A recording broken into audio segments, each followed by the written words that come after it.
Good evening and welcome to Sports Zone. I'm your host, Joe Dufek. Zach Schneider is on assignment. Saturday marked a big day for Northland football fans. The undefeated UMD Bulldogs, ranked numero uno in the nation, taking on Delta State out of Mississippi for the Division II National Championship. This marked UMD's second trip to Florence, Alabama in 3 seasons. Now, back in 2008, UMD won it all, going 15-0 in the process, and I had the pleasure to have this man come on with the show to recap the action with me, and worked so well, decided to do it again, hoping for the same results. Vince Repish, former UMD assistant coach who worked under Jim Wolaski. First, Vince, first of all, what a game for UMD. This was a very different squad coming into this matchup than the one 2 years ago, wasn't it? It sure was. I think early on, UMD really thought they had a team that could compete for the national championship. But as the season progressed and they lose 2 great players, 3 other ones left the team with mistakes, and all of a sudden you're set with a rookie offensive line, and down the stretch, the offensive line turned out to be their strength, and boy, what a game. Yeah. What a season. What a game. Well, let's go to the highlights in this one. Looked like a David versus Goliath matchup. Delta State, the first unranked team to ever reach the D2 final. On the opening kickoff, Zach Helker with a 47-yard kickoff return sets up a field goal for UMD. I was really concerned about it. I love the way they started, the great tempo and everything like that, but then you read about Delta State and how high-powered an offense they had, and then they only get a field goal out of the deal. I was a little bit concerned. Yeah, and then you had to be really concerned. Dogs trying to punt. The snap way over Alex Miller said, trying to punt it, it's blocked. Delta State recovering in great field position. I really feel bad for that long snapper's mother because I'm sure she was really upset, but, you know, UMD rallied. Yeah. Delta State, Micah Davis to Maurice Moore for the touchdown, 7-3. Then UMD does answer. Chase Vogler to Ben Hilmer for the touchdown, 10-7 UMD. That was great, but see what happened is their running game set up the passing game. That safety came out of cover 2, went up to make the play on the running game, and the quarterback made a perfect pass to the tight end. Then just before the half, Davis with another touchdown pass, 14-10, Delta State at the half. UMD, you know, what did you think they were feeling going into the break? I was a little concerned myself because Delta State gets the ball back first in the second half, but UMD stuffed them right away. Yeah, exactly. In the third quarter, they go for it on 4th down. Forrest Clements knocking the pass away. I don't understand that, Joe. They could kick a field goal, and I know they have confidence in the running game, and I'm glad they did it. Yeah, well, Brad Foss, he gets the Bulldog running game going to the 12-yard touchdown run. UMD up 17-14. Coach Wolaski is smiling right now because they're running bootlegs, they're running quarterback runs and sweeps. This is old-time football, and they won with it. It was tied at 17 with under a minute left to go in the game when the defense makes another play. Cody Ike with the interception, 1 of 4 turnovers by the Dog defense. That was fantastic. I was really happy for Todd, the defense coordinator, and his staff. Tyler and the defensive line coach, they played tough defense all day. Chase Vogler to Brian Hansen, the Proctor native, 25 yards down to the 21. Brian Hansen is a person I was so happy for because he had that questionable fumble and he came back with that big screen. What a way to win the game. Yeah, of course, and David Nadeau with a 32-yard field goal as time expires, 20-17. UMD 15-0. Isn't it amazing? These big guys are banging heads all game long, and it comes down to a guy kicking a ball to win the game. All right. Well, Zach Schneider caught up with the champs down in Florence, Alabama. Twice in 3 years, the UMD Bulldogs are national champions again. This team wasn't necessarily supposed to be here in Florence, Alabama. They were without their star running back, without their top 2 wide receivers, and they had a quarterback who never really was tested on this sort of a stage, but the Bulldogs have said all along, we have each other. And now they have a 2010 national championship trophy. I just look at the ending of that game and the way that game went, and all I can tell you is I am really proud of this group of guys. Not a lot went our way in that game, and we just kept playing. You know, we've been against adversity. We've had our backs against the wall before, and somehow we were able to make one more big play today, and that's kind of what our team's been about all year. We literally practice for that every day, so I don't know. I do it every day. It just comes with the position. You know, from my angle, I knew it was close. I thought it was in. Wasn't sure until some people behind started jumping around and saw the officials' arms go up. And honestly, for a minute there, I think I was just a little bit stunned. The Bulldogs, like most football teams, practice game-winning kicks like that every day. And after the game, head coach Bob Nielsen gave his kicker a little ribbing, saying David Nadeau missed that kick in Thursday's practice, but he quickly added he made the one that counted, the one that sent us to a national championship. In Florence, Alabama, I'm Zach Schneider, the Northlands News Center. Thanks, Zach. Now, hundreds of UMD fans made the trip to Alabama, and they were up at the crack of dawn on Saturday. The tailgating started around 7 o'clock in the morning outside Braley Municipal Stadium and went right out until kickoff. There were lots of family and friends in the crowd. Bulldog fans back in the Northland also cheered the team on. Several area bars held viewing parties for football fans to show their support. The festivities kicked off at Dublin's Irish Pub at 9 o'clock in the morning. Fans were able to order breakfast, drinks, and watch their team on the giant screen. Many of the fans were alumni of UMD and were confident the Bulldogs would pull off the W. It was my senior year when they won their first national championship, so I'm here still supporting. I know the players that played on the team when they won that one. They just look tougher. They haven't lost a game this year. The other teams lost 3, and I think they're going to win. Of course, all eyes on a small city in northern Alabama for the contest. Zach Schneider has more from the town of Florence, which for a quarter of a century has been the home of the most important game in all of Division II football.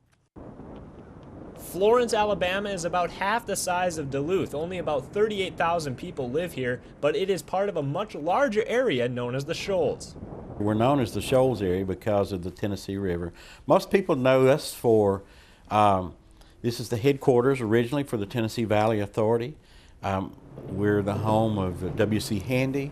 We're the home of Helen Keller. It's also the home of the Lions of the University of North Alabama, a small Division II school, and that just adds to the football fever here in the area. It is a big football area. You know, in University of North Alabama, our team has done really well, and of course it's been several years since they've been in the actual championship game, but we always have that hope. So football is really big here. The Dogs got the chance to read to some students here at L.E. Wilson Elementary School, fittingly the home of the Bullpups.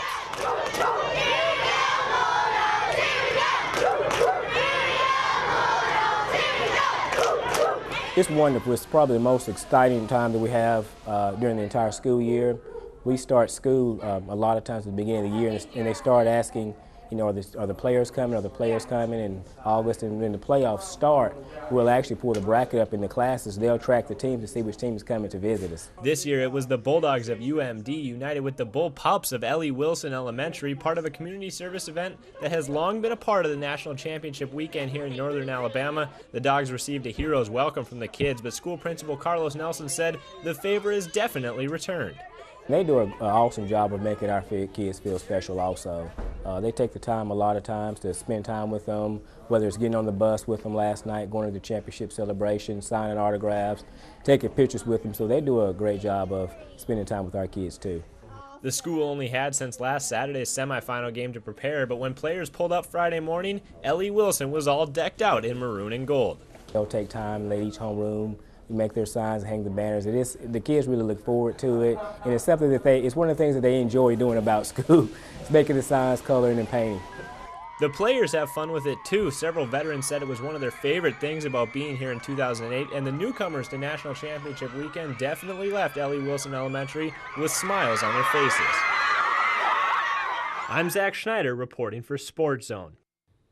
Thanks, Zach. Vince, what was this like for you, former UMD assistant coach? 2 national titles in 3 years. This is phenomenal. And, you know, Noah Pauly and Garth Heikkinen, I coached at Central with Chris Holt.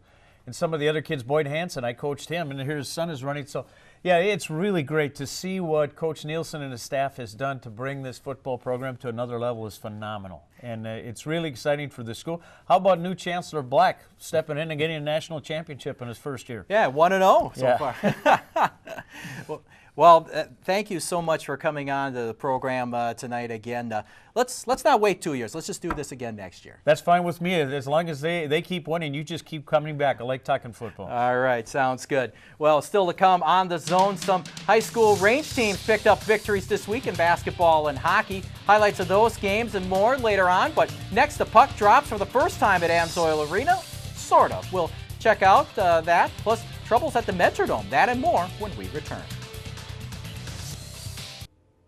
The Bulldogs broke ice on Friday at the new Amsoil Arena. It was UMD alumni that took the ice Friday night, having both a trial run for next week's Hockey Hall of Fame game and to say thanks to the workers who built the building. Jenna Pike has a story. After a few final touches, former Bulldog hockey players took to the ice Friday night, but it was the people behind the hard work reaping the benefit. Construction of Amsoil Arena. Thank you very much. We painted all the sheetrock, all the door frames, all the doors. I was part of the electrical crew for API Electric, and my responsibilities were mainly on the concourse level. Locker rooms, main offices, hung some wallpaper. We had a crew that worked up on the catwalk. That was pretty extensive up there. Months of work and finally getting to enjoy it. The place just looks phenomenal. I think it's awesome. It's a great D1 program, and what a great arena to complement them. But they're not the only ones to take it all in. Lots of pride, and it's going to be nice to show off this arena to the rest of the WCHA. Even though the game was a rehearsal, helping to work out all the kinks in technology and services, the workers say their pride doesn't only come in maroon and gold. To come and see the colors and the terrazzo floor, the light fixtures, yeah, it's what it's all about. Now employees prepare the ice for the next game. Already sold out. As for the first hockey event at the new $80 million Amsoil Arena, UMD men's hockey alumni game, 2 30-minute periods. Maroon team coached by Scott Sandelin, who wins 8-4. Mike Sertich coached the white team. That's Colin Anderson scoring the first goal for the Maroon team. Later on in the second period, if you will, the Hanson brothers making an appearance, taking part of that. Actually, a couple of members of the UMD alumni having some fun there. 8-4, the Maroon team wins over the White. 60 former players taking part in all fun had by all. December 30th will be that game against North Dakota. It's kind of hard to believe I played here 45 years ago when I was in college. But this is something else. This arena is really something. It's going to be a great night when we open it on the 30th with North Dakota. I think it's already sold out now, so it'll be a great night. And hopefully I told the guys last time, I hope they're as lucky as we were when we opened, but it should be a great game, and what a great arena. And that was Keith Huffer Christensen, who actually, by the way, helped open the deck 44 years ago. Well, while the Northland had a successful practice run in a new rink, the Twin Cities Stadium is under repairs. Last weekend's snowstorm, which rocked the Twin Cities on Sunday morning, 3 Teflon panels from the Metrodome roof gave way due to snow and ice buildup. Here is the video of the roof giving way. As you can see, snow and ice falling to the Metrodome turf. The Vikings were scheduled to face the New York Giants, but this caused the game to be moved to Detroit's Ford Field. On Wednesday, a 4th panel gave way, causing more snow and ice to fall to the dome floor. The Vikings' Monday night matchup against the Chicago Bears has been moved to TCF Stadium, the home of the Minnesota Golden Gophers. Workers worked feverishly shoveling snow, plus heaters were reportedly being used to de-ice the field for the players' safety. The Bulldogs' championship experience wouldn't be complete without taking a final look back at the Trailblazers from 2 years ago when the UMD won their first NCAA Division II title. This week on Sammy's Pizza, Turn Back the Clock, the 08 UMD football team, the national champions, the first team in school history to win it all. Here's Tom Hansen. The Bulldogs beat Northwest Missouri State back in the 08 title game 21-14 in Florence, Alabama. The Bearcats are the same school UMD beat last Saturday in the 2010 Frost Bowl at Molosky Stadium. You know, it was a lot of fun. It was a great experience, you know, that obviously we'll take with us for the rest of our lives. About Saturday, you know, our defense was, you know, who's been unbelievable all year, did a great job. And, you know, when we weren't, you know, able to put some points on the board, we were still moving the ball. So we knew that, you know, we were going to start clicking eventually. Well, I think there were two keys. You know, we felt going into the game that if we could win the battle of the turnover margin, which we did, our defense forced some fumbles that got Northwest Missouri out of the potential scoring drives. Also, one of those turnovers generated a field position for us to get a touchdown, and we were opportunistic.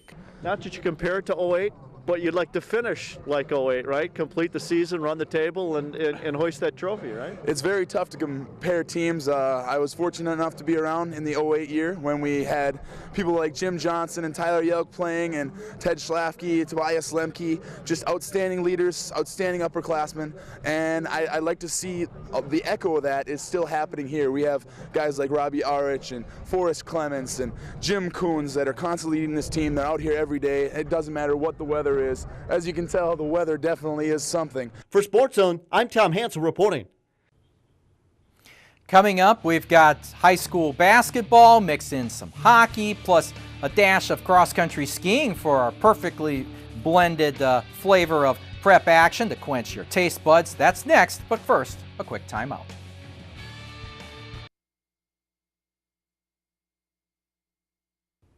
A year ago, the Grand Rapids boys basketball team finished as the state Class 3A runners-up, falling to St. Paul Johnson back in March.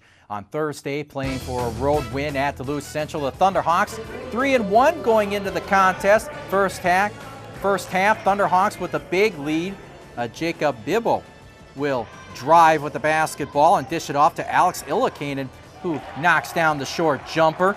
Later on, it's Eric Anderson. He'll find Jake Sutherland, who nails the long jump shot right there. Grand Rapids led 40-17 at the break, but then had to hold on for a 64-59 victory. On Tuesday, Duluth Marshall took on Esco. Former Major League pitcher Jerry Uger officiating the game first half. Jackson Lindquist with the jumper right there for the Eskimos, put them up by 9. Esco looking for more. Jake Stainbrook gets the rebound and scores in the paint to put him up by 12. Marshall trying to stay in it. John Fox misses the hook. Bryce Carlson with the rebound and the putback. But Esco wins 57-29, which marked the 300th career coaching victory for Esco coach Mike Devney. The Virginia Blue Devils improved to 4-2 in boys high school hockey on Tuesday when they beat Duluth Central 7-3 in a game on May 9 at the Heritage Sports Center. It was their third straight win. They're ranked 7th in the state in Class 1A. Senior Garrett Hendrickson had 5 points in the game on 3 goals and 2 assists. He is bound for St. Cloud State. High school cross-country skiing Tuesday afternoon. Duluth Invitational hosted by Duluth Central at Snowflake Nordic Ski Center. In the girls' team competition, Duluth East would win the event with 391 points. Grand Rapids finished second. In the individual race, Annie Harview wins the race. That's her, finishing in 14 minutes and 57 seconds. Her teammate Anna Kubek was second, while Grand Rapids' Solvig Byron finished third. On the boys' side, Duluth East wins. Grand Rapids was second. Eric Rupert of Proctor Hermantown was the boys' individual winner. Well, next we'll wrap up the show with more college sports action, including a Twin Ports hockey coach reaching number 200, plus a look ahead to next week and our Plays of the Week. A few college hockey notes to pass along. The UMD men's team dropped 2 spots in the national poll to 4th. They lost and tied to the Gophers last weekend. Meanwhile, the UMD women split with North Dakota and is now ranked 5th in the country. Both UMD teams are now on a holiday break. And UWS head coach Dan Stauber with the win last Saturday night over St. Scholastica, collecting his 200th career victory with the Yellow Jackets. College basketball bridge battle on Wednesday, UWS and CSS. Yellow Jackets won their first meeting earlier this year. First half, Saints' Derek Anderson from Cook with the 3-ball. right there later on. Then Jackets with had a big first half. Dan Cooley to Ben Alfs with a three-pointer. And then it's Anderson again with the Saints, this time with a fadeaway. But the Jackets win the game 79-39. UWS improving to 8-3 overall. Looking ahead to next week, high school games through Thursday, including in boys hockey, Duluth Central hosting Hermantown. That game can be seen on My 9 face-off at 7:30 from Duluth Heritage Sports Center. After that, teams enjoying the holiday break. Now, speaking of holiday breaks, for the next 2 weeks, we'll be airing the best of Sports Zone on Christmas and New Year's Day, but Zach Schneider will return January the 8th. The Bulldog men's hockey team will be taking on the U.S. Select team that night, which can also be seen on My 9. Even though Sports Zone taking a little break, that doesn't mean we are. We'll be broadcasting the debut of Amsoil Arena, the U.S. Hockey Hall of Fame game. UMD men against North Dakota, Thursday, December the 30th on My 9. That game gets underway at 7:30. On January the 3rd, the first boys high school hockey game will be played Duluth East and Central from Amsoil Arena. That game also on My 9 getting underway at 7:30. Time to check out our plays of the week. Number 3, Duluth East and CEC in boys hockey on Thursday. Lumberjacks on the power play. The shot is stopped, but Don Toninato for East with the long pass to Trevor Olson. The first of 2 shorthanded goals, and East win over CEC. More hockey. Garrett Hendrickson for Virginia MIB collecting 5 points, including a hat trick as the Blue Devils rolled over Duluth Central. And of course, number 1, not technically a play, but still goal in UMD hoisting the national championship trophy for the second time in 3 seasons. Well, that's going to do it for Sports Zone. Again, Zach will be back in 2 weeks on January the 8th. Thanks for watching Sports Zone. I'm Joe Dufek. Happy holidays, everyone. We'll see you. The kick is good, and UMD wins it.